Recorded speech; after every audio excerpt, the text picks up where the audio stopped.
Puji Tuhan, selamat malam Bapak Ibu Saudara. Salam, kita berjumpa kembali malam hari ini dalam acara online Discipleship. Malam hari ini kita masih melanjutkan tema kita tentang kemurnian. Ya, ini bagian yang ketiga, atau part ketiga. Saya harap ini adalah yang terakhir untuk malam hari ini, dan besok kita boleh masuk ada materi yang baru. Oke, Bapak Saudara. Ternyata kemurnian itu adalah hal yang sangat-sangat penting, ya. Kenapa? Ini adalah merupakan masa depan kita, ya. Bagaimana nanti kalau kita boleh menghadap Bapak. Bapak itu murni. Yang enggak murni enggak boleh masuk ke sana. Jadi jangan sekedar puas dan bangga menjadi orang Kristen, ya. KTP-mu Kristen, gitu ya. Ya, keluargamu Kristen, mungkin Anda sudah melayani, Anda cukup setia, tapi pastikan hidupmu murni di hadapan Tuhan. Sehingga proses yang Tuhan sedang bangun, yang Tuhan sedang kerjakan, sebuah kemurnian ini harus kita respon dengan legowo, ya. Aku mau untuk dimurnikan. Kalau enggak murni, enggak lolos nantinya, ya. Nah, saudara, kemarin sudah kita bahas bagian yang kedua. Salah satu dari sarana-prasarana untuk memurnikan Anda adalah sesuatu yang tidak Anda sukai, namanya penderitaan. Ya, tapi penderitaan itu merupakan sarana yang sangat efektif. Ya, tanpa penderitaan tidak ada kesempurnaan. Tuhan Yesus sendiri, Alkitab mencatat, Tuhan Yesus disempurnakan melalui penderitaan, bukan? Nah, jadi ini merupakan contoh teladan. Kalau Anda mengerti tentang sebuah penderitaan. Jadi ketika ada penderitaan, Anda harus tahu dulu penderitaan itu datangnya dari mana. Tujuannya apa. Kalau penderitaan ini karena kesalahan Anda harus bertobat. Tapi kalau penderitaan ini merupakan hal yang diizinkan oleh Allah untuk sebuah proses di dalam kehidupan kita, jangan ditolak. Ya, Anda harus terima dan Anda masuk di dalam proses itu. Ketika proses itu berjalan dan sampai finish, nanti Anda akan melihat ada progres di dalam kehidupan Anda. Ada kemajuan, ada peningkatan dalam kerohanian Anda. Seperti Paulus katakan, meskipun manusia lahiriah kami ini semakin merosot, namun manusia batiniah kami diperbaharui dari sehari ke sehari. Amin. Ya. Dalam penderitaan pasti ada yang merosot. Yang merosot apa? Manusia lahiriahmu. Tapi hasil dari proses kemerosotan manusia lahiriah ini nanti akan Anda lihat adanya kemajuan, adanya peningkatan, adanya kualitas di dalam manusia rohanimu semakin dibangun, semakin kuat, dan semakin menyerupai dengan Tuhan Yesus. Bapak Ibu Saudara, malam hari ini kelanjutannya apa? Ya, setelah kita masuk proses itu, jika kita sudah disempurnakan, apa sih sebenarnya tujuan Allah itu menyempurnakan kita dalam kemurnian ini? Baik kita dijadikan murni seperti Dia. Nah, saudara, ternyata Tuhan punya rencana. Kita-kita yang telah dimurnikan ini nantinya akan dijadikan tiang utama. Apa itu tiang utama? Ya, Alkitab memakai istilah soko guru. Nah, tiang utama itu sebenarnya adalah sebuah tiang yang menopang seluruh bangunan itu. Ya, ada tiang-tiang yang hanya sifatnya aksesoris, ya. Tapi ada satu tiang itu merupakan tiang panjang yang menopang keseluruhan bangunan itu, ya. Nah, beda dengan yang di teras atau apa gitu, itu udah tambahannya ya, dari rumah itu. Tapi rumah itu berdiri sebelum ada terasnya dan sebagainya, itu ada tiang yang menopang itu. Jadi apa? Tiang itu sangat kuat. Tiang itu sangat solid. Tiang itu bisa diandalkan, ya, tidak goyah, sehingga bisa menopang sebuah rumah yang begitu besar, yang begitu indah itu. Amin. Nah, saudara, sekarang muncul pertanyaan baru, ya. Sebenarnya Ketidakmurnian yang sering terjadi di dalam diri manusia itu. Sekarang pertanyaannya adalah, pasti adalah dari mana ketidakmurnian itu berasal? Jawabannya adalah, sumber dari semua ketidakmurnian itu berasal dari si iblis. Ya, jadi boleh dikatakan sumber dari semua ketidakmurnian itu berasal dari si iblis. Kok bisa, Pak? Gini, saudara, ceritanya ya. Dulu, awalnya sebelum Lucifer itu jatuh dalam dosa, semua yang diciptakan Allah itu dipandang baik. Baik dalam arti sempurna. Ya. Nah, saudara, menurut apa yang dikerjakan oleh Allah yang sempurna itu. Dalam kitab Mazmur dikatakan, pekerjaan Allah itu sempurna, bukan? Nah, sempurna sendiri itu ada levelnya ya, dari kesempurnaan kepada kesempurnaan dan berikutnya. Tapi sudah dinilai oleh Bapak itu sebagai sebuah sempurna ya, dalam level sempurna. Tapi sejak Lucifer jatuh dalam dosa, nah mulai ada yang nggak sempurna. Mulai ada yang nggak sempurna. Siapa itu? Lucifer sendiri. Ya, karena dia berontak. Karena dia mau kudeta. Pengen menduduki posisi daripada Allah Bapa itu. Nah, disitulah mulai muncul namanya ketidakmurnian. Nah, iblis tidak balik kepada Allah. Tapi dia lari menjauh. Ketika dia dibuang di bumi, ya, si iblis ini mulai meracuni. Setiap dia ketemu dengan makhluk-makhluk ciptaan Allah yang lainnya, dia tularkan ketidakmurnian itu kepada mereka. Ya, salah satunya yang ditulis di dalam Alkitab, ketika itu manusia Adam dan Hawa diracuni oleh si Lucifer. Dengan apa? Disuruh memakan buah pengetahuan baik dan jahat. Ketika manusia itu memakan buah pengetahuan baik dan jahat, sebenarnya bukan persoalan buahnya, ya. Tapi ketika manusia itu telah memakan buah pengetahuan baik dan jahat itu, manusia sekarang menjadi makhluk pemberontak.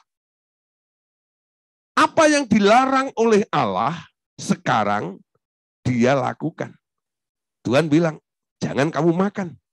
Ketika dia makan, dia berarti memberontak apa yang telah dinasihatkan, yang telah diperintahkan oleh Allah. Ketika manusia mulai memberontak, nggak menuruti perintahnya Allah, manusia akhirnya menjadi tidak sempurna. Amin. Jadi kalau dikatakan ya dalam catatan kita pada malam hari ini, sumber dari semua ketidakmurnian itu berasal dari si iblis. Bapak Ibu Saudara, saya harap bisa menjelaskannya seperti apa yang telah saya sampaikan pada malam hari ini. Ya, sebelum ia memberontak, semua sangat murni dan semua sangat sempurna. Tetapi tidak ada kedalaman pada kemurnian tersebut. Pemikiran timbul dalam benak setan karena memiliki keinginan di dalam hatinya untuk menaikkan kedudukannya. Ya, nah sekarang, tetapi kemudian saat Lucifer atau setan itu jatuh, Bapak katakan, aku memanfaatkannya untuk membuat sebuah keturunan yang baru yang tidak hanya sempurna, tapi disempurnakan lagi oleh banyak pengalaman. Sampai pelajaran itu dapat mendukung pelayanan mereka di masa yang akan datang dengan kedalaman karena pengalaman mereka. Jadi sekarang ada dua istilah ya. Ketika manusia awalnya diciptakan oleh Allah sempurna. Karena pekerjaan Allah sempurna. Ketika telah jatuh, Allah memanfaatkan si iblis ya untuk apa? Menyempurnakan manusia itu dengan pengalaman-pengalamannya. Nah, saudara, apa perbedaannya antara dibuat sempurna dan dijadikan gitu, atau disempurnakan. Ya, ketika diciptakan sempurna dan disempurnakan itu bedanya apa? Ketika manusia diciptakan oleh Allah dalam bentuk dan dalam kondisi sempurna, dia tak punya pengalaman apa-apa. Dia sempurna karena yang membuat yaitu Allah yang punya kualitas sempurna. Amin. Karena pekerjaan Allah hasilnya sempurna. Jadi manusia itu tak usah memiliki pengalaman, nggak ngerti, nggak apa-apa, tapi ya keadaannya jadi seperti itu. Karena dia buatan Allah yang sempurna itu. Ya. Tapi ketika manusia telah jatuh dalam dosa, iblis juga ada di situ, dan iblis terus membuat rusak itu. Nah, akhirnya Allah itu punya ide, punya gagasan untuk manusia itu disempurnakan, ya, sehingga dia punya banyak pengalaman. Dia bisa memetik pelajaran-pelajaran. Pengalaman dan pelajaran-pelajaran ini tidak hanya membuat manusia itu nantinya jadi sempurna lagi, tapi lebih lagi, selain manusia nanti akhirnya jadi sempurna, manusia itu punya pengertian baru. Ya, punya pengertian baru. Nah, dia semakin kuat. Sempurna bukan karena hakikat, karena dia diciptakan sempurna gitu, bukan. Tapi karena sebuah pengalaman perjalanan kehidupannya ketika ditolong oleh Tuhan itu, ya, dia sekarang bisa melihat apa artinya sempurna, disempurnakan.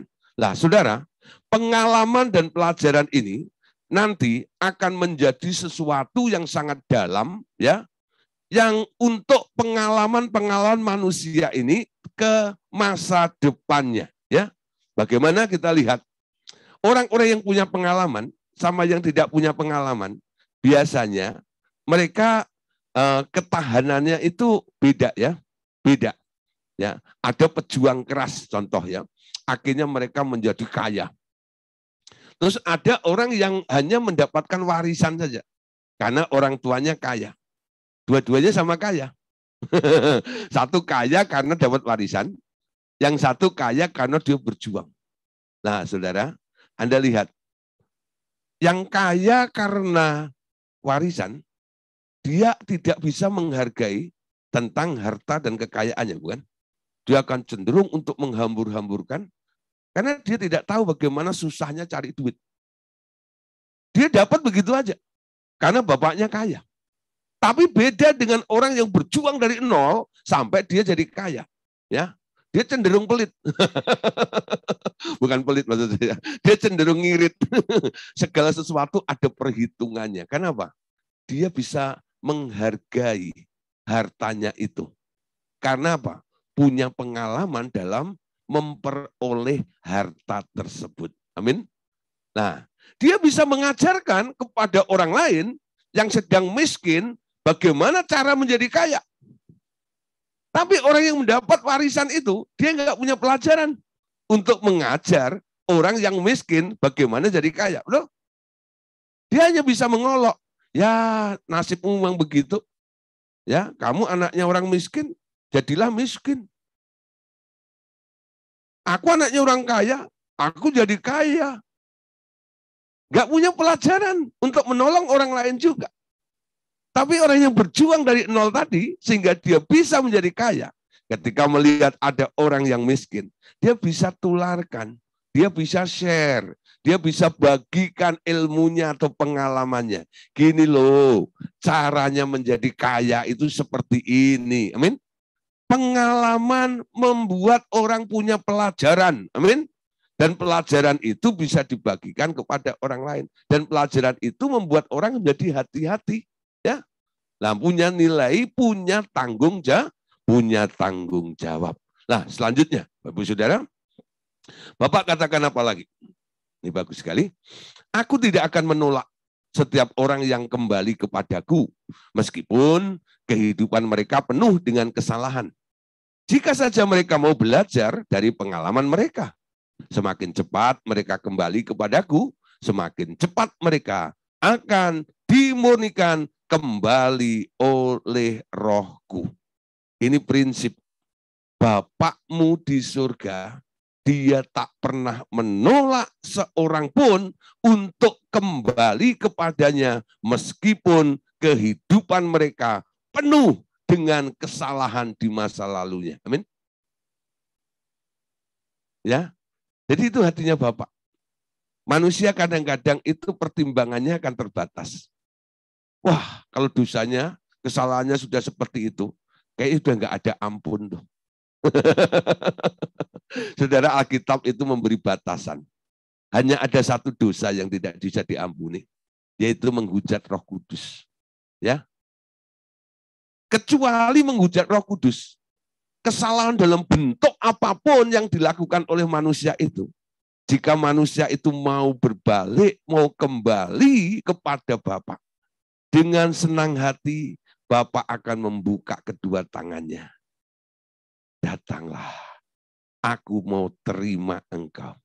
Gak heran, Tuhan Yesus ini memberikan penjelasan atau gambaran tentang Bapa di surga itu. Tentang perumpamaan anak yang hilang itu loh. Ya. Anak bungsu yang telah menghambur-hamburkan harta. Yang dosanya sudah ya maksimal itu. Ketika dia balik, bapaknya menunggu. Bapaknya menyambut. Asal anak itu mau balik kepadanya. Ketika anak itu masih ada di kandang babi sana, bapaknya nggak pernah menjemputnya. Tapi ketika ada etikat dari si anak ini untuk pulang balik kepada bapaknya, bapaknya menerima anak itu apa adanya lagi. Amin. Nah, memang apa yang telah terjadi ketika dia ada di luar sana, itu membuat seluruh tubuhnya kotor. Amin. Bapak itu langsung panggil karyawannya. Mandiin dia. Sucikan dia. Bersihkan dia. Amin. Untuk masuk ke rumah Bapak harus bersih. Tapi, saudara, Bapak punya hati yang menerima ketika Anda masih berdosa. Ketika Anda pernah salah. Dia tidak pernah mengungkit-ungkit ya berapa besar kesalahanmu. Yang dihargai oleh dia adalah etikat keinginan Anda untuk balik kepada dia. Nah, saudara, Roh Kudus disediakan ya untuk apa? Menolong kita semuanya. Ketika orang itu ada pada satu titik kesadaran, Roh Kudus itu nanti akan menuntun orang itu untuk balik kepada Bapa. Ya, dan Roh Kudus itu terus yang akan menasihati, mengarahkan orang tersebut. Nah, saudara, jadi penyucian itu dilakukan oleh Bapa supaya kemurnian itu terjadi pada semua manusia. Daniel pasal 12 ayat yang ke-10. Banyak orang akan disucikan dan dimurnikan dan diuji.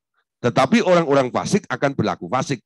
Tidak seorang pun dari orang fasik itu akan memahaminya, tetapi orang-orang yang bijaksana akan memahaminya. Ya, Alkitab mengatakan banyak orang akan disucikan, banyak orang akan dimurnikan. Tuhan mau menyucikan, Tuhan mau memurnikan kita. Persoalannya, maukah Anda untuk disucikan? Maukah Anda untuk dimurnikan atau tidak? Itu persoalannya, ya. Nah, saudara, Tuhan Yesus memberi gambaran dalam jemaat ya, dalam Wahyu pasal 3 ayat 18 kalau kita baca di sini. Ada nasihat yang dikatakan oleh Tuhan Yesus kepada jemaat ya, di sini, maka aku menasihatkan engkau supaya engkau membeli dari aku emas yang telah dimurnikan dalam api, agar engkau menjadi kaya, dan juga pakaian putih, supaya engkau memakainya, agar jangan kelihatan ketelanjanganmu yang memalukan, dan lagi minyak untuk melumas matamu, supaya engkau dapat melihat. Ya, nah saudara, perhatikan di sini, ya nasihat dari Tuhan Yesus ini. Supaya engkau membeli dari aku emas yang telah dimurnikan dalam api. Jadi sebuah proses pemurnian itu tidak gratis. Tidak gratis. Amin. Ya, proses pemurnian itu tidak gratis. Tuhan bilang, kamu harus membeli daripadaku. Apa artinya membeli kepada Tuhan Yesus ini? Belajar seperti apa yang terjadi di dalam Tuhan Yesus. Karena Tuhan Yesus pernah dimurnikan oleh Bapaknya melalui penderitaan, dia juga menganjurkan kepada kita semuanya. Lihatlah kepadaku. Ya. Teladani. Penderitaan-penderitaan yang kamu alami itu nantinya untuk sebuah kemurnian yang terjadi di dalam dirimu itu. Ya, beli emas yang telah dimurnikan dari dalam api itu. Nah, saya tidak membahas yang tentang kayanya, tentang mata yang dilumas, itu nanti terlalu panjang. Tapi saudara, kata dimurnikan ini tidak gratis ya. Tuhan Yesus suruh membeli. Tidak diberikan dengan cuma-cuma. Ya, Tuhan Yesus nggak bilang, ya, nih aku kasih emas yang telah dimurnikan. Enggak, saudara. Tapi kalimatnya atau nasihat Tuhan Yesus itu bunyi, maka aku menasihatkan engkau supaya engkau membeli dari aku emas yang telah dimurnikan dari dalam api. Api bicara penderitaan. Amin. Nah, saudara, bayar dengan penderitaan, Anda bisa dimurnikan. Nah, saudara, apa saudara tujuannya? Mereka yang dimurnikan dengan api adalah orang-orang yang nantinya ditentukan untuk menjadi tiang utama atau sokok guru di dalam rumahku. Mereka yang murni akan mewarisi kerajaanku dan memerintah bersama anakku. Ya, banyak orang merindukan memerintah bersama Yesus. Kalau Anda menjadi memerintah bersama Tuhan Yesus, artinya Anda menjadi seorang leaders, betul nggak ya? Jadi pemimpin dalam kerajaan nanti. Nah, ketika Anda mau ada memegang ya kepemimpinan itu, bagaimana Anda bisa dipilih untuk boleh memerintah bersama dengan Tuhan Yesus dan menjadi tiang utama di dalam kerajaan itu? Harus dilihat dulu. Apakah Anda telah dimurnikan atau belum? Yang enggak murni, enggak bakal menjadi tiang utama di dalam kerajaan Bapak. Dan tidak akan memerintah bersama dengan Tuhan Yesus. Toh kalau masuk di kerajaan 1000 tahun, mereka hanya menjadi rakyat jelata di sana. Menjadi rakyat jelata. Ya. Nah, saudara, sekarang kita mulai nangkep. Kenapa sih sebenarnya? Kemurnian itu begitu penting. Tujuannya apa?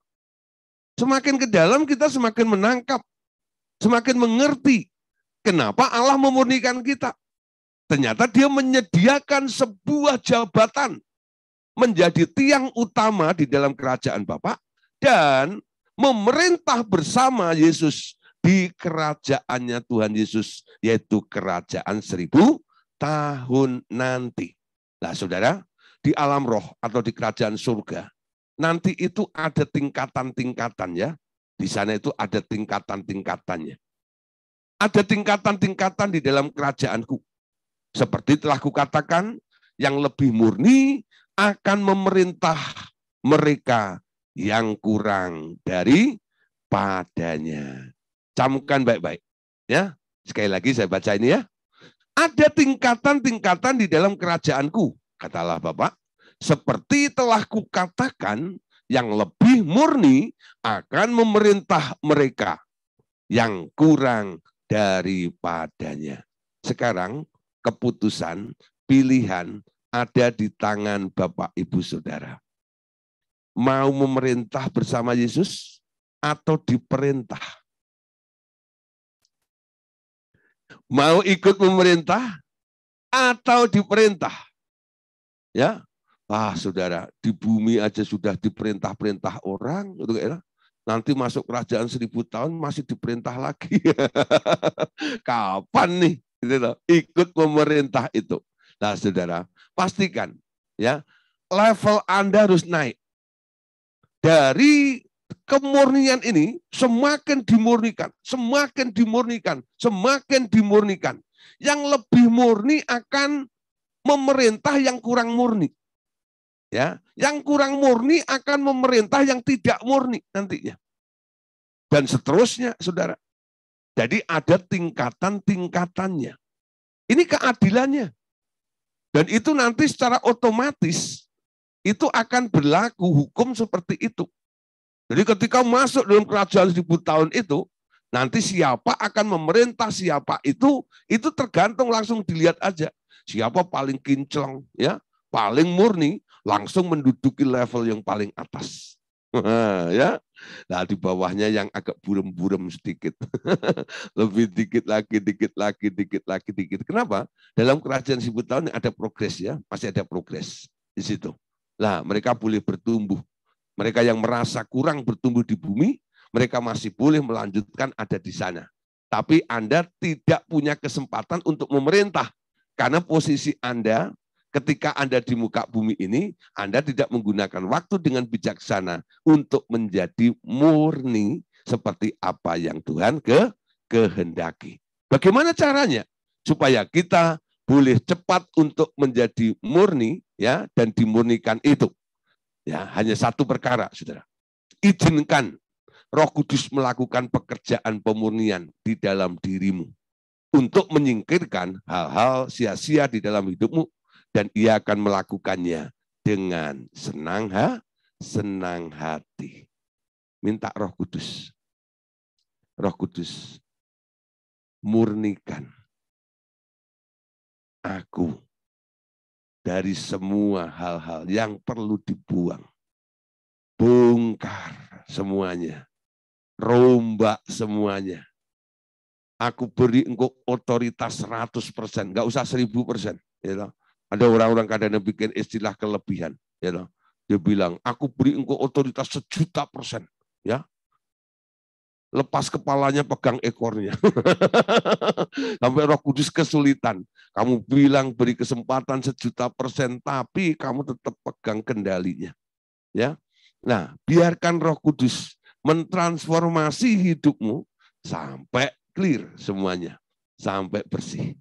Roh Kudus sanggup melakukannya, asal engkau memberikan otoritas kepada dia. Amin.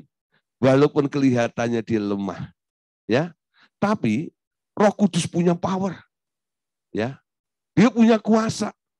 Dalam Kisah Para Rasul 1 ayat 8 itu katakan, ya, kamu akan menerima kuasa kalau Roh Kudus turun atas kamu, ya.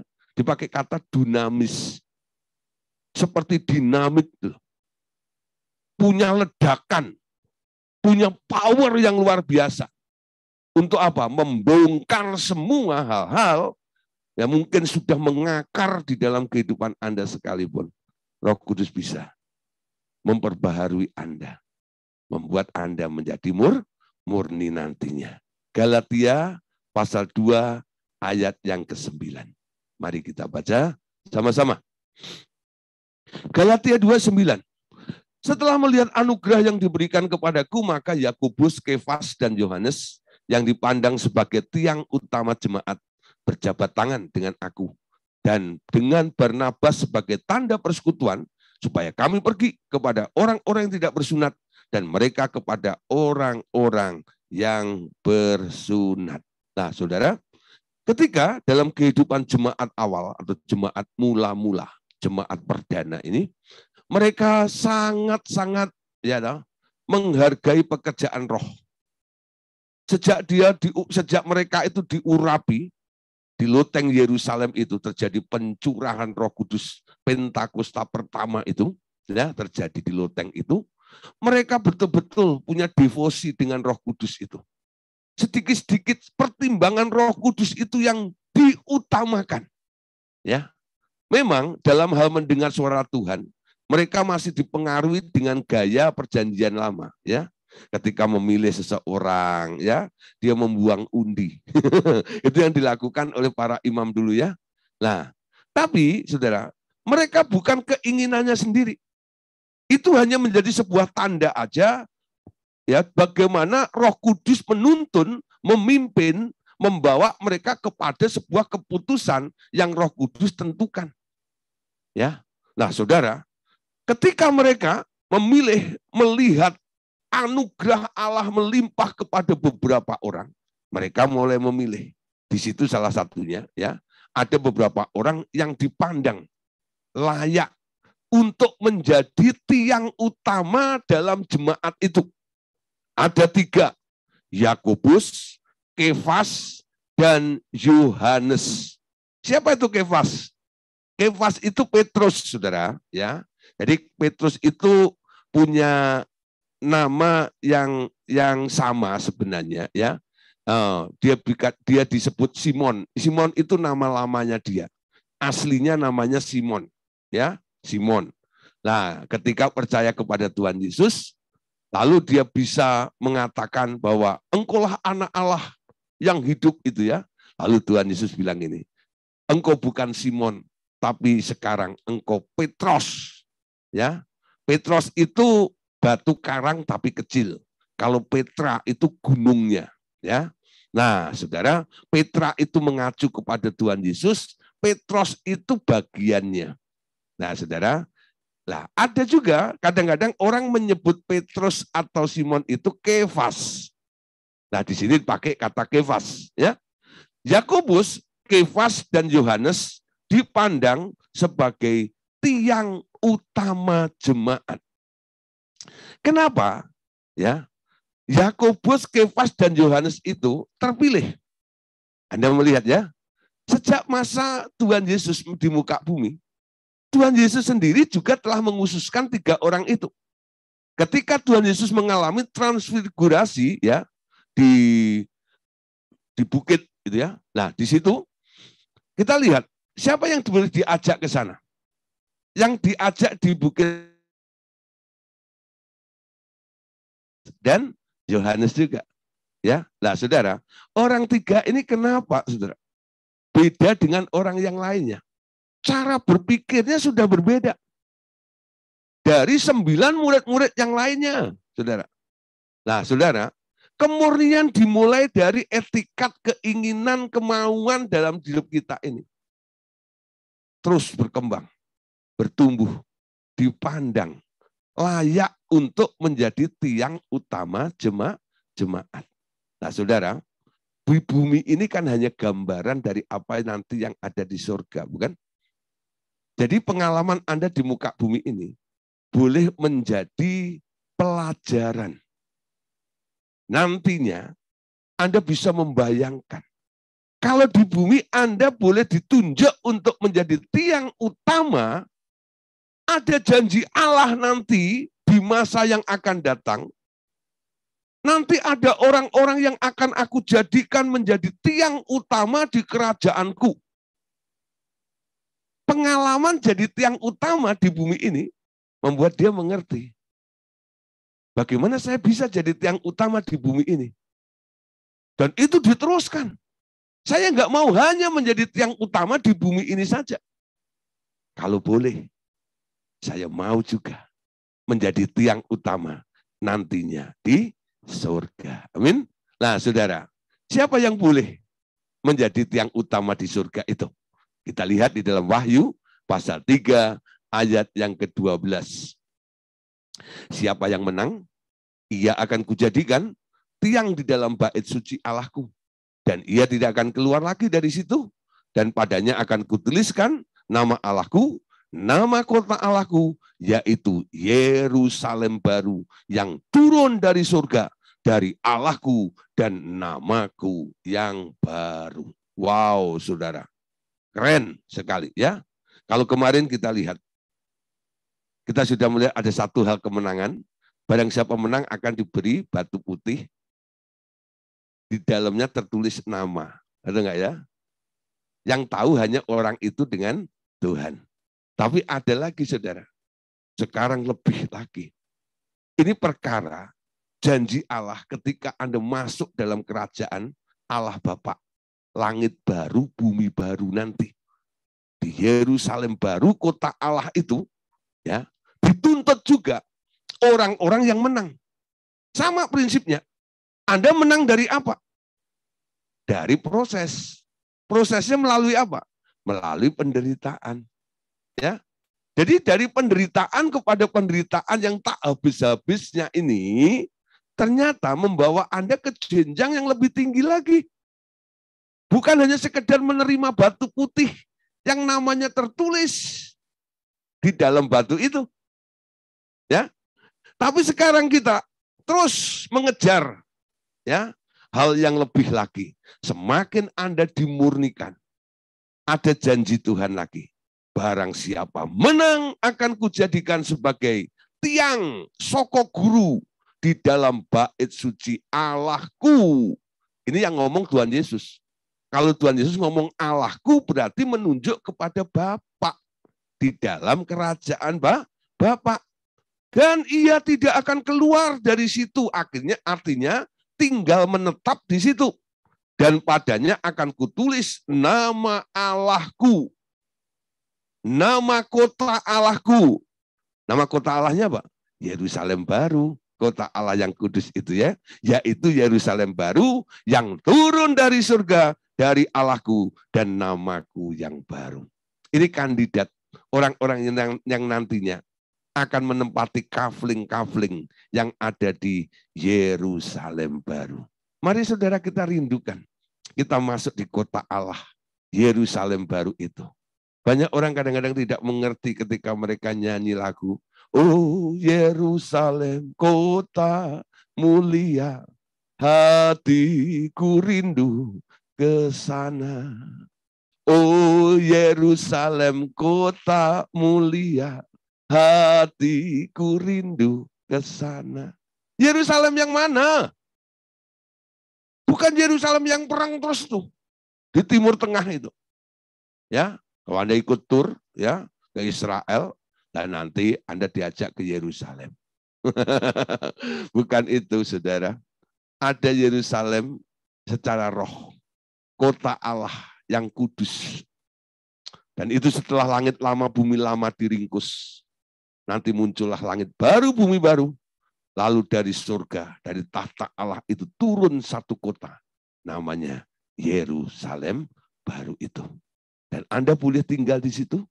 Anda boleh menjadi tiang utama juga ada di situ. Wow, keren ya. Semakin dimurnikan, semakin punya posisi yang lebih tinggi. Dengan penjelasan-penjelasan seperti ini, saya harap Bapak Saudara mulai terangsang ya.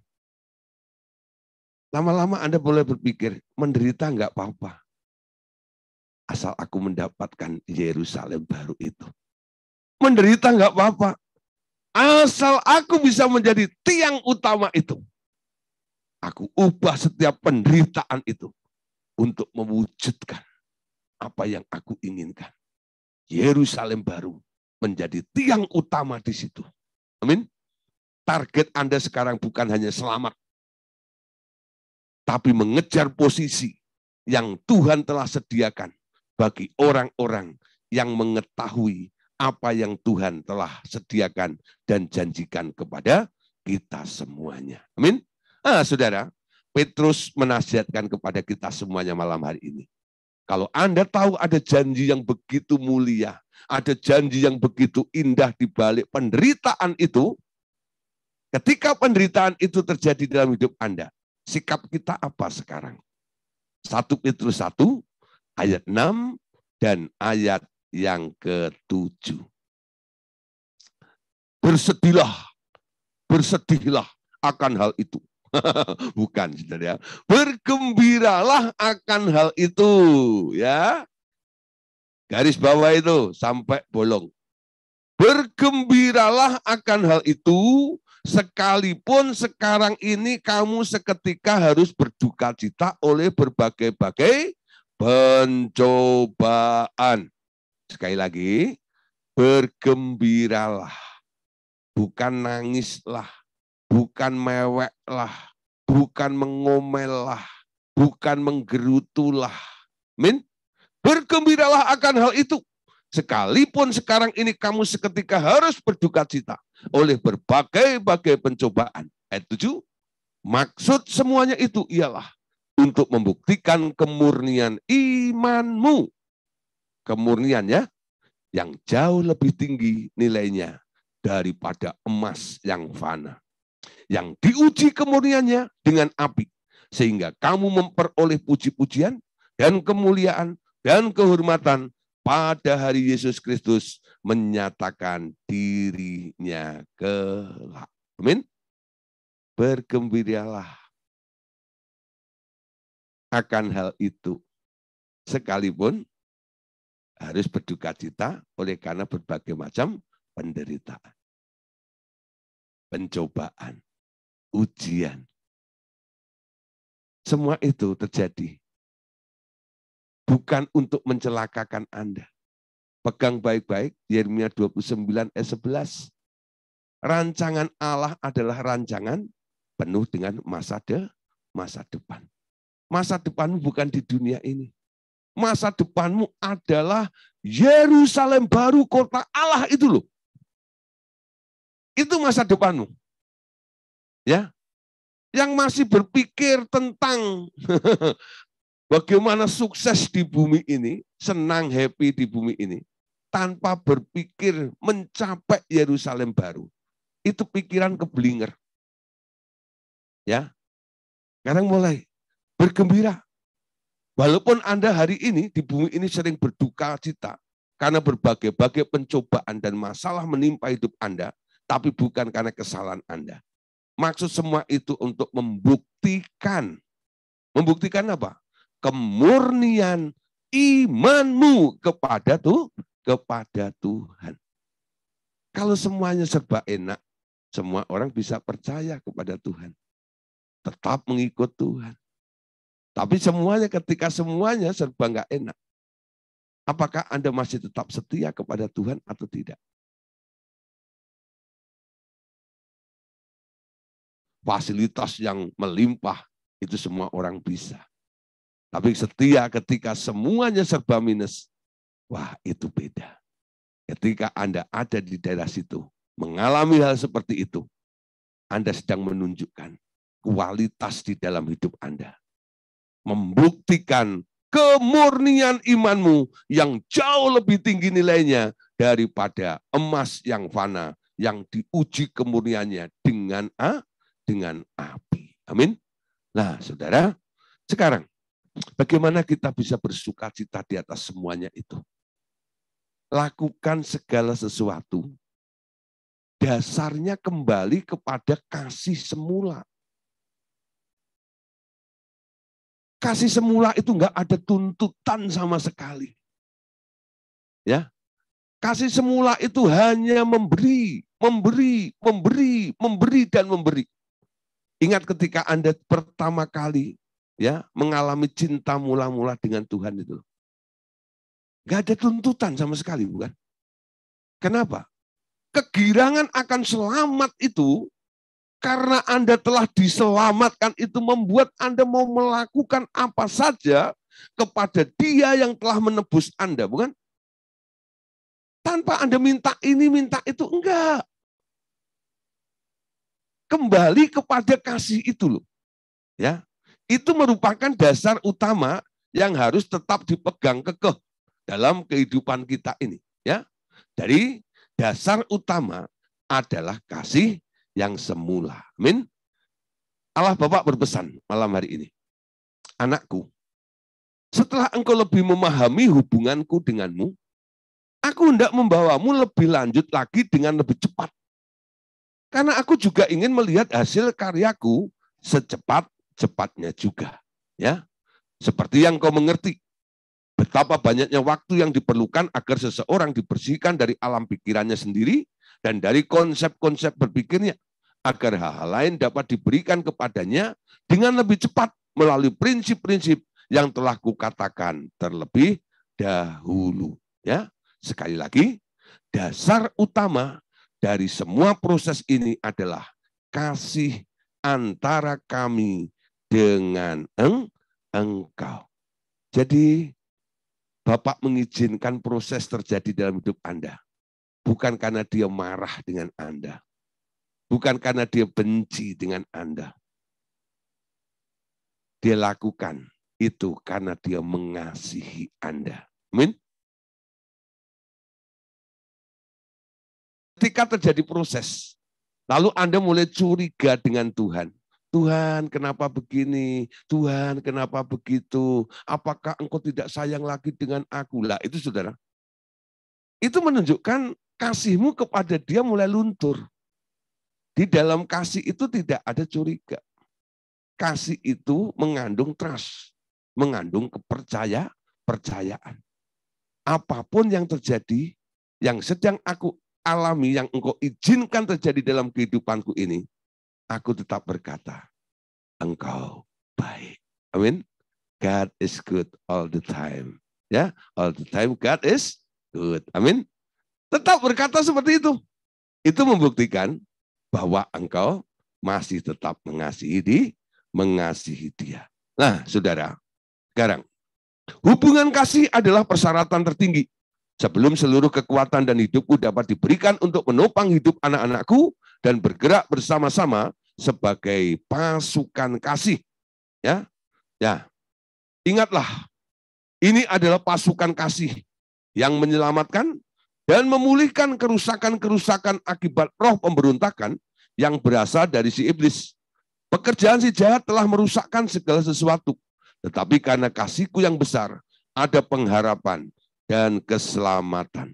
Bukanlah maksudku untuk manusia dibuang ke neraka, tetapi gagasannya adalah untuk menyelamatkan manusia sambil mengajarkan kesempurnaan kepada mereka.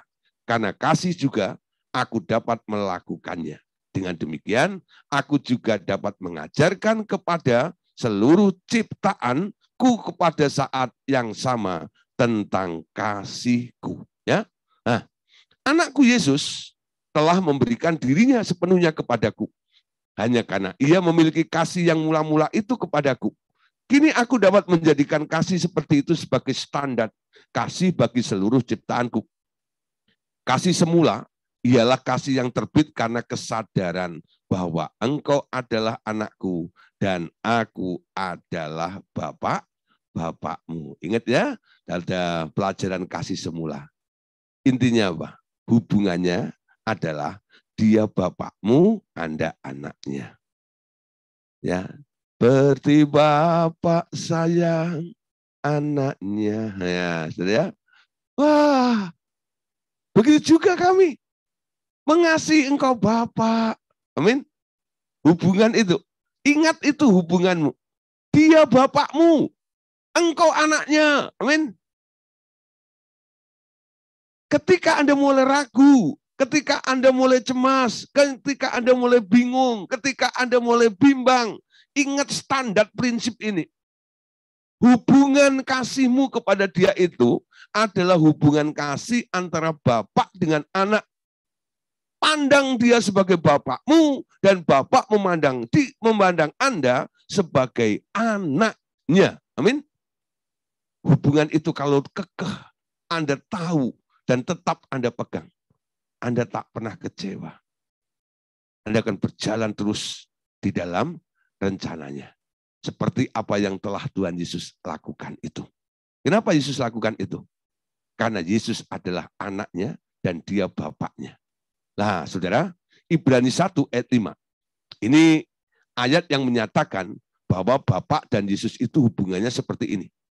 Karena kepada siapakah di antara malaikat-malaikat itu pernah ia katakan, engkaulah anakku, engkau telah menjadi anakku pada hari ini. Dan aku akan menjadi bapaknya dan ia akan menjadi anakku. Amin. Kepada siapa di antara malaikat-malaikat itu pernah ia katakan, engkau adalah anakku, ya, engkau telah menjadi anakku pada hari ini dan aku menjadi bapaknya dan ia akan menjadi anakku. Itu kepada Tuhan Yesus. Ketika Anda percaya kepada Tuhan Yesus, Yohanes 1:12 bunyinya apa? Setiap orang yang percaya kepadanya diberi hak untuk menjadi anak Allah. Ketika itu, ayat ini bukan hanya berlaku kepada Tuhan Yesus tok. Ini tak berlaku untuk malaikat. Tapi boleh berlaku untuk orang-orang yang telah diselamatkan juga. Jadi hari ini boleh kita kutip untuk Anda dan saya. Karena kepada siapakah di antara malaikat-malaikat itu pernah ia katakan, engkau adalah anakku, engkau telah menjadi anakku pada hari ini. Kepada siapa? Saya dan saudara. Amin. Anda anaknya. Amin. Engkau, Anda dan saya telah menjadi anaknya. Pak Kes jadi anaknya. Bu Sandra jadi anaknya pada hari ini. Ketika Anda mulai ragu tentang hubunganmu itu, kutip kembali Ibrani 1 ayat 5. Amin.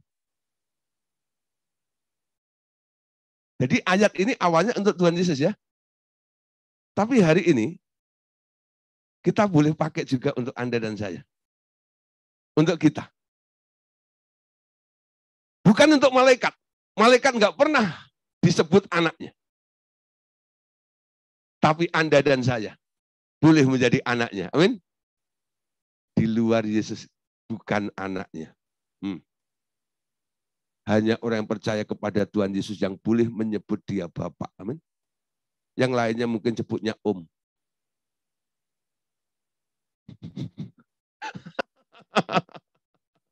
Hubungannya Anda bisa lihat. Udah enggak? Orang Kristen menyebut Allahnya Bapak. Ya Bapak, Bapak, ini aku anakmu. Amin. Roh itu bersaksi bersama-sama.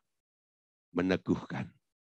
Sehingga engkau bisa berkata, aku ini anak Allah. Amin. Roh Kudus menjadi jaminan. Meterai. Bahwa hubunganmu dengan Bapak itu. Allah itu sebagai Bapak dan anak. Amin. Nah, kasihmu nggak bakal luntur. Nggak ada bekas anak. Nggak ada bekas bapak. Bekas tetangga banyak. Amin. Bekas suami ada. Bekas istri ada. Bekas anak ada nggak? Nggak ada. Ini hubungan yang serius, saudara. Menjadi orang Kristen. Punya sebutan anak. Ini penting sekali. Dan ini menjadi dasar kasih semula Anda. Dia bapakmu, engkau anaknya. Amin. Renungkan baik-baik. Kalau orang mulai menghina Anda merasa tersingkir karena keadaan Anda. Ketika Anda kembali mengingat hubunganmu dengan Bapak, nilaimu naik lagi. Lu bilang apa? Aku ini anaknya yang menciptakan langit, bumi, dan segala isinya, tahu? Anda bangkit kembali. Rohmu kuat kembali. Imanmu besar kembali. Karena apa? Hubunganmu dengan Bapaknya itu. Amin. Tapi enggak semua orang sadar tentang perkara ini. Ya. Untuk menemukan hikmat ini enggak secepat, walaupun saya jelaskan seperti malam hari ini. Ketika sesuatu terjadi, Anda lupa Anda anak Allah. Oh Tuhan, siapakah aku ini? Bingung lagi. Siapakah aku ini, Tuhan? Jadi biji matamu.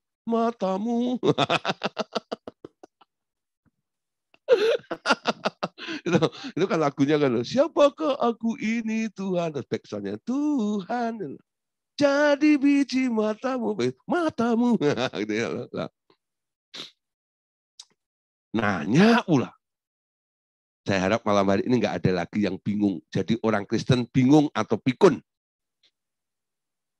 Camkan baik-baik. Dan katakan. Menjadi statement Anda malam hari ini. Dia Bapakku, aku anaknya. Amin. Aku adalah anak Allah. Nggak boleh kurang. Amin. Saya ingat ketika saya lahir baru. Ya, waktu saya lahir baru, saya nggak terlalu menangkap tentang proses lahir baru. Tapi ketika saya sudah mulai pelayanan, dan terus kala itu saya dijadiin sama Pak Andreas itu jadiin peraga ya dalam sesi kelahiran baru di acara KPP ya. Dan itu berulang-ulang sudah. KPP berapa puluh kali itu ya. Kalau keluar kota ya, keluar pulau segala macam, saya selalu bersama Pak Andreas itu selalu jadi contoh gitu. Selalu Pak Andreas itu tanya gini, Gideon, ya, nah, kamu anaknya siapa? Dia bilang, saya anaknya Pak Petrus. Ya. Nah, sekarang ya, kamu jadi anaknya Allah. Kamu lebih bangga jadi anaknya Allah. Dilontarkan pertanyaan itu oleh Pak Andreas. Ya, lalu saya bilang, ya bangga jadi anaknya Allah dong. Waktu ngomong pertama kali itu ya saya nggak cuma ini peran saja. Tapi lama-lama saya berpikir, saudara, betapa berharganya kita jadi anak Allah. Amin. Pertahankan. Jangan sampai keadaan mengubah statusmu. Sekali anak, tetap anak. Dia adalah bapakmu. Amin. Yang belum mengerti tentang prinsip ini, kejar sampai hikmatmu tumbuh, ya, sampai Anda mengerti hubunganmu dengan Allah seperti itu. Ya, nah saudara, hikmat tentang waktu. Sekarang sangat dibutuhkan hikmat tentang masalah waktu.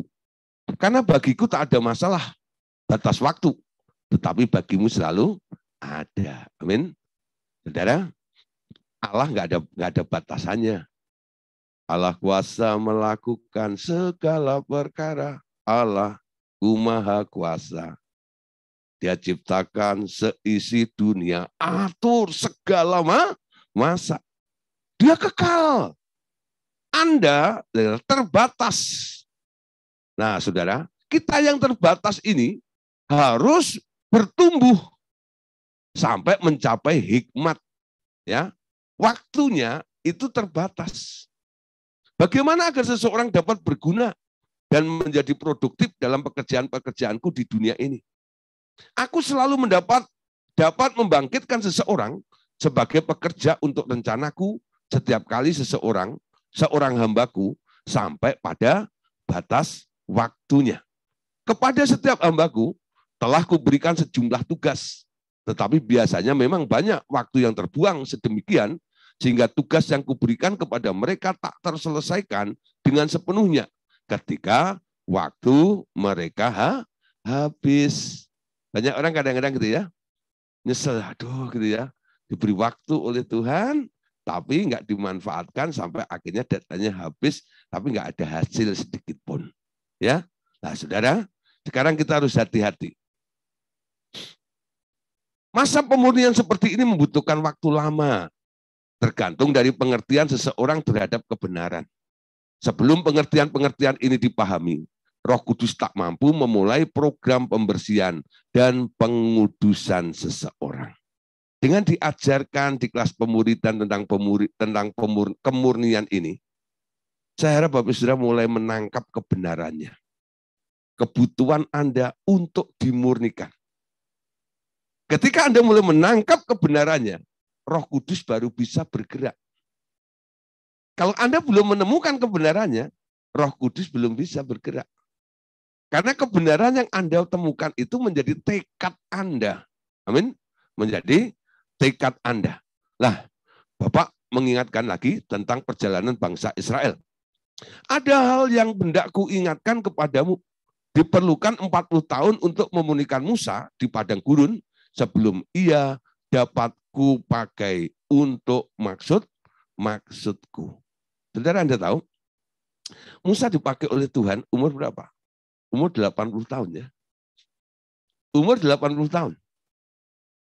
Kenapa umur 80 tahun baru dipakai oleh Tuhan? Karena 40 tahun awal dia ada di Mesir. Lalu 40 tahun berikutnya dia ada di padang belantara itu menggembalakan kambing domba mertuanya, Yitro. Ya, karena dikawin dengan Sipora. anaknya Om Jitro itu. 40 tahun baru akhirnya Tuhan menampakkan diri kepada Musa dalam semak yang menyala tapi tidak terbakar. Kenapa butuh 40 tahun? Karena proses sampai Musa itu mengerti. Kalau Musa dipanggil sebelum 40 tahun, dia nggak mengerti. Jadi waktu Tuhan, Musa itu 40 tahun untuk sampai mengerti dan dia dipanggil, dipilih oleh Tuhan. Banyak orang kadang-kadang pengennya serba instan. Amin. Makan mie ya mie instan. Lah, kalau bicara proses, itu mah lama. Tapi Anda tahu, yang instan-instan itu kan nggak sehat. Nah, dulu kita nggak begitu ngerti. Waktu saya jadi anak kos, tiada hari tanpa Indomie. Indomie bisa sehari 2 kali kadang-kadang gitu. Nah, sekarang punya anak, saya batasin anak saya. Ya, maksimal seminggu 2 kali. Mie instan. Karena apa? Wah, udah tahu nih ya, mengandung ini, mengandung itu ya. Nah, tapi kalau mau makan bakmi yang lain boleh. Tapi khusus mie instan ya seminggu paling enggak 2 kali. Ya lah. Nah, bakmi yang di mana pun enggak apa-apa. Yang diproses. Yang diproses, dimasak dulu dan segala macam gitu ya. Enggak pakai instan seperti itu. Nah, saudara, ternyata ada waktu Tuhan akan mempromosikan Anda. Ketika Anda ikutin waktunya Tuhan, tepat pada waktunya, Tuhan akan memunculkan Anda. Amin? Ya, memunculkan Anda. Nah, saudara, terus, tetapi setelah ada penebusan dosa di kayu salib, nah, aku memperoleh kesempatan untuk mengirim Roh Kudusku ke dalam orang percaya untuk mengerjakan pekerjaanku jauh lebih cepat dari dahulu. Nah, dengan kita berkolaborasi dengan Roh Kudus, nurut dengan Roh Kudus, waktumu nggak panjang-panjang seperti Musa lagi. Kenapa? Roh Kudus akan membersihkan Anda dengan lebih cepat lagi. Musa nggak dibantu Roh Kudus, ya, jadi cukup lama untuk pembersihannya itu. Nah, untuk memurnikan seseorang banyak hal yang harus dilakukan. Aku memakai khotbah dan pengajaran untuk menabur benih ke dalam hati manusia.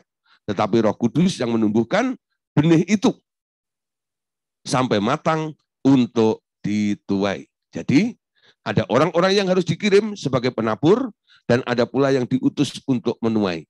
Aku juga akan mengutus engkau untuk menuai agar memenuhi lumbungku. Ya, Matius 13:30. Biarkanlah keduanya tumbuh bersama-sama waktu menuai, sampai waktu menuai. Pada waktu itu aku akan berkata kepada para penuai, kumpulkanlah dahulu lalang itu dan ikatlah berkas-berkas untuk dibakar. Kemudian kumpulkanlah gandum itu ke dalam lumbungku sampai waktu menuai. Saudara, kita hidup di dalam masa penuaian. Tuhan sedang mencari penuai-penuai akhir zaman. Siapa itu? Anda dan saya. Penabur dan penuai itu lebih enteng penuai, saudara. Saya ingat ketika zaman-zaman bapak saya merintis gereja, ya, itu harus jalan kaki 27 km itu lewat hutan. Ya, rumah saya itu udah kampung, kecamatan. Lalu ada jemaat yang tinggalnya di atas gunung. Dan mulai bertumbuh jemaat di sana. Ya. Nah, beberapa murid yang pernah ikut saya ke daerah pernah ya. Salah satunya kemarin yang saya kasih jadwal khotbah di tempat itu kalau nggak salah Mr. Yu. Itu sudah enak, dia naik mobil ke sana gitu. Saya ingat waktu saya masih kelas 2 SD, saya diajak ya naik jalan kaki. Berangkat jam 4 pagi, nyampe sana jam 2 sore. Bawa rangsum, makan siang. Dan payungnya yang gede itu ya, kadang-kadang di tengah hutan ada monyet. Nah itu untuk nakut-nakutin monyet itu payungnya dok gitu, monyetnya takut.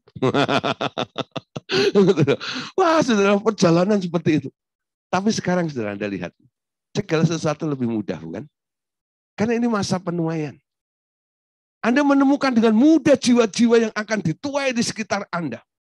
Nah, tapi semangat gigih hamba-hamba Tuhan di masa lalu beda dengan sekarang ya.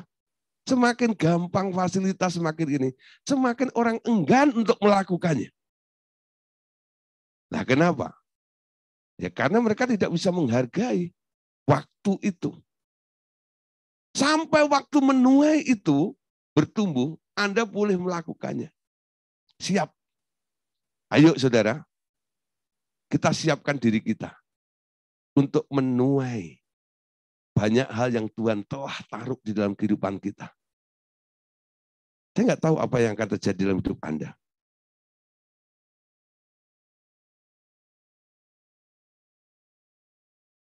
Hambanya. Amin. Bukan sekedar menjadi hamba-hamba biasa. Tuhan akan mengangkat Anda menjadi pengurus di dalam rumah yang setia. Amin. Wow, ya. Ada pekerjaan lain yang harus dikerjakan, yakni memisahkan gandum dari kulit sekamnya. Ini pekerjaan, saudara.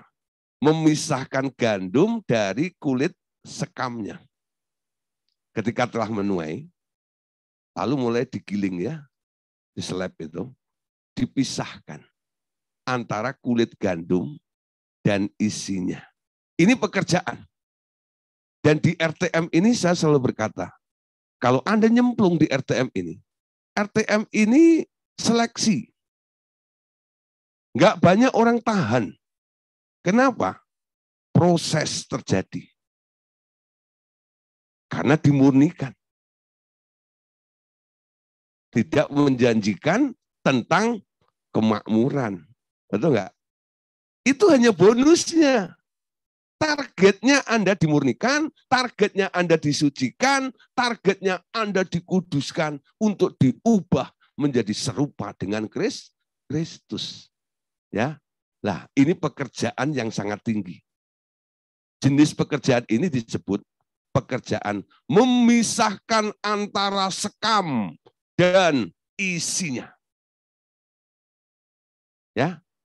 Ketika ditampi, ditiup, sekamnya ambiar. Sekamnya lepas. Sekamnya terbang. Tapi isinya kembali. Amin. Yang masih tahan di RTM. Anda adalah yang berkualitas. Anda adalah isinya. Yang kabur, itu sekam. Ngapain ikut itu pemuridan? Itu sesat tahu. Gak berani lagi. Cari aman. Cari nyaman maksud saya. Itu enggak ya? Nah, cari nyaman. Orang cari nyaman gak aman. Amin. Aman dalam perlindungan Tuhan. Aman ketika Anda dipilih oleh Tuhan. Unyu-unyu datang. Oh, bagus. Ya, mulai diintimidasi itu. Apa ini? Takut. Ya, ayo saudara, dengar. Saya sudah bertahun-tahun dari RTM tahu ya keluar masuknya orang gini segala macam gitu. Tapi ada yang tahan sampai hari ini. Ya, kalau saya melihat data yang ikut pemuridan seperti ini, ada Pak Irianto segala macam. Ini teman-teman saya lama waktu saya belum menikah. Anak saya udah mau lulus kuliah. Dengar, masih ada di tempat ini. Apa enggak ada tantangan? Ada. Masih tetap konsisten. Upia ini, ya. Ini orang-orang yang sebelum saya menikah, gitu, yang saya kenal. Banyak nih, gitu. Pak Betty ini murid Madiun pertama kali, ya, dari Pacitan, ya. 10 hari, itu terus datang, segala macam itu. Akhirnya masih bertahan di sini. Ya, ini contoh. Ya, ayo saudara. Tugas yang Tuhan berikan kepada kita adalah memisahkan gandum dan secekam. Apa artinya? Ayo, sekarang kita lihat. Itulah pekerjaannya sedang kau lakukan sejauh ini. Kalau orang-orang datang dengan keinginan didoakan, agar usahanya diberkati, engkau malah mengupas seluruh sekam mereka. Apa yang kami lakukan ada dasarnya loh. Betul? Jadi ketika orang punya masalah datang, kupas kulitnya, supaya keluar isinya. Amin. Meladenin orang untuk keinginan kepuasan dagingnya nggak akan ada habisnya. Amin. Orang itu akan datang terus dengan masalah yang sama itu. Tapi ketika kulitnya, sekamnya Anda lepaskan, hanya isinya, dia akan jadi solid, ya. Dan dia tak diganggu lagi dengan masalah-masalah hidupnya lagi. Hendaklah kamu kuat di dalam Tuhan. Kuat di dalam kuasanya. Dibentuk, diproses. Itu kualitas isi namanya. Amin. Kalau sekam itu yang gampang kabur itu tadi loh. Ditiup. Ambiar. Kabur. Baru diomongin aja. Kabur. Itu enggak? Sekam. Amin. Kok bingung? Pastikan Bapak Ibu Saudara Anda isi. Bukan sekam. Amin. Nah, terus. Benar anakku. Pekerjaan seperti ini akan makin ditolak oleh banyak orang. Karena cinta diri sendiri dan cinta akan uang sangat berkembang dengan subur di mana-mana. Aku dapat memahami kecenderungan seperti ini, tetapi memanfaatkannya agar mereka mau datang kepadaku. Ya. Mengajarkan seperti ini akan ditolak banyak orang. Kalau saya mengejar popularitas, saya nggak akan mengajar begini, saudara. Ya, kalau saya mengejar popularitas, supaya nama saya semakin hebat, ya, dapat duit banyak, segala macam gitu. Saya nggak mengajar begini. Saya Nina bubukkan Anda saja. Nina bubuk, oh Nina bubuk. Kalau tidak bubuk digigit nyamuk. Wah, saudara, banyak yang datang gitu ya. Nah, timang anakku sayang. Nah, saudara, tapi kalau dikupas kulitnya kayak begini ini, banyak orang nggak suka. Ya. Tapi saya ambil resikonya. Ya, ambil resikonya. Dan saya punya prinsip, promosi itu datangnya bukan dari utara, dari barat, timur, atau selatan. Promosi itu datangnya dari Tuhan. Amin. Berkat itu bukan datang dari manusia. Berkat itu datangnya dari Tuhan. Saya ingat ketika saya bergabung RTM pertama kali, Pak Andreas itu pesan wanti-wanti sama saya. Gideon, kita ini hamba Tuhan. Kita hidup dipelihara oleh Tuhan. Camkan baik-baik. Itu terus mendengung di pikiran saya. Saya hidup bukan karena orang. Kalau orang memberkati saya, itu karena digerakkan oleh Tuhan saja. Bukan karena saya menjilat orang itu. Enggak. Saya mengasihi Tuhan. Ya, ayo mulai belajar menjadi pelayan, memisahkan sekam dari isinya. Amin. Aduh Pak, gitu dong. Nanti dulu Pak, saya kan baru dipromosikan jadi ketua tim nih, gitu. Nanti gimana Pak? Nanti gitu ya. Lah, saudara, semakin Anda bingung, semakin bimbang, habis ditelan oleh mereka. Ya, nah terus, tetapi kebenaran bahwa sekam itu harus dipisahkan dari gandum dan dibuang pada akhirnya tak dapat dihindarkan, harus dikutbahkan pula kepada mereka. Tapi persoalannya siapa yang mau khotbah? Saya butuh rekan kerja. Siapa yang mau khotbah tentang ini? Kepada mereka. Supaya mereka diseleksi dan menjadi berkualitas di dalam Tuhan. Lukas 3 ayat yang ke-17. Alat penampi sudah di tangannya untuk membersihkan tempat pengirikan. Tetapi sekam akan dibakarnya dalam api yang tidak terpadamkan. Amin. Itu nasibnya. Dua perkara, dua hal yang punya nasib berbeda. Isi gandum itu akan masuk ke dalam lumbungnya Allah. Sekam itu akan dibuang, dibakar ke dalam api. Ya. Jadi kita sedang mencari orang-orang berkualitas yang nantinya akan kumpul bersama-sama di dalam lumbungnya Allah itu.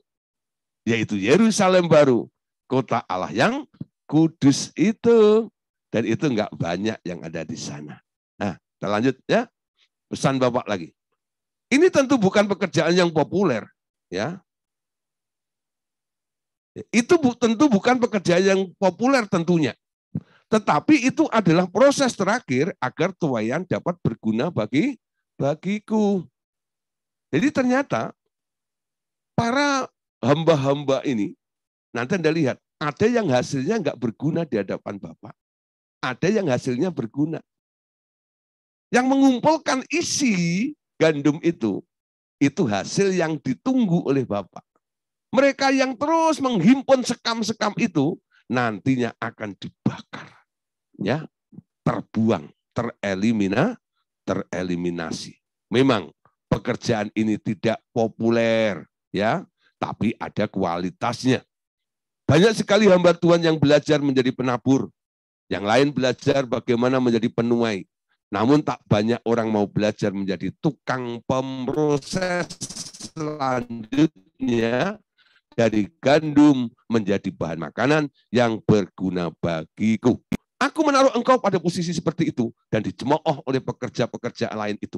Tetapi engkau dan timmu mengerjakan bagian penting untuk memproses mereka menjadi berguna bagi kepentinganku. Ya, Lukas 12 ayat 48. Tetapi siapa saja yang tidak tahu akan kehendak tuannya dan melakukan apa yang harus mendatangkan pukulan, ia akan menerima sedikit pukulan. Setiap orang yang kepadanya banyak diberi akan banyak dituntut dari dirinya. Dan kepada siapa yang banyak dipercayakan akan lebih banyak lagi dituntut dari dirinya. Ya, jadi pelayanan mengupas sekam itu boleh katakan dia tahu akan kehendak tuannya. Amin. Kita melakukan apa yang sedang dikehendaki Tuhan untuk kita kerjakan. Bapak sekali lagi katakan, anakku, tak banyak orang mau dimurnikan dan disucikan seperti engkau. Tetapi seperti seorang tukang masak yang mengubah bahan dasar menjadi makanan yang siap saji bagi Tuhannya, mereka dituntut menjadi yang paling bersih dan sehat dari sejajaran para pekerja itu. Itu sebabnya ada pengolahan yang berbeda bagi engkau dibanding hamba-hamba Tuhan yang lain. Orang lain lebih suka berada di ladang yang kasar dan penuh segala aksi yang berlebihan dibanding dengan engkau. Tetapi orang yang dapat kupercayai adalah pelayan yang lebih dekat kepadaku. Ya, kesimpulannya, jadi siapakah pengurus rumah yang setia dan bijaksana yang akan diangkat oleh tuannya menjadi kepala atas semua hambanya untuk memberikan makanan kepada mereka pada waktunya. Kita tutup dengan ayat ini. Jawab Tuhan, Jadi siapakah pengurus rumah yang setia dan bijaksana yang akan diangkat oleh tuannya menjadi kepala atas semua hambanya untuk memberikan makanan kepada mereka pada waktunya? Berbahagialah hamba yang didapati tuannya melakukan tugasnya itu ketika tuannya itu datang. Sesungguhnya aku berkata kepadamu, tuannya itu akan mengangkat dia menjadi pengawas segala miliknya. Saudara, pekerjaan jenis mengupas kulit ini akan menentukan nanti posisi Anda. Bukan menjadi pekerja-pekerja kelas biasa. Anda akan dipercayakan untuk menjadi pengawas segala miliknya. Amin. Luar biasa ya. Hamba yang setia yang dipercaya oleh Allah untuk mengawasi segala miliknya. Lah, Bapak Saudara, malam hari ini perkara kemurnian ini biarlah cepat terjadi dalam kehidupan kita. Semakin dimurnikan, motivasinya, arahnya, jenis pelayanannya, kualitasnya, dan semuanya. Dan kita akan tahu, semua yang kita bahas malam hari ini akan menjadi bagian di dalam setiap kehidupan kita. Amin. Puji Tuhan. Tuhan Yesus memberkati kita semuanya. Amin.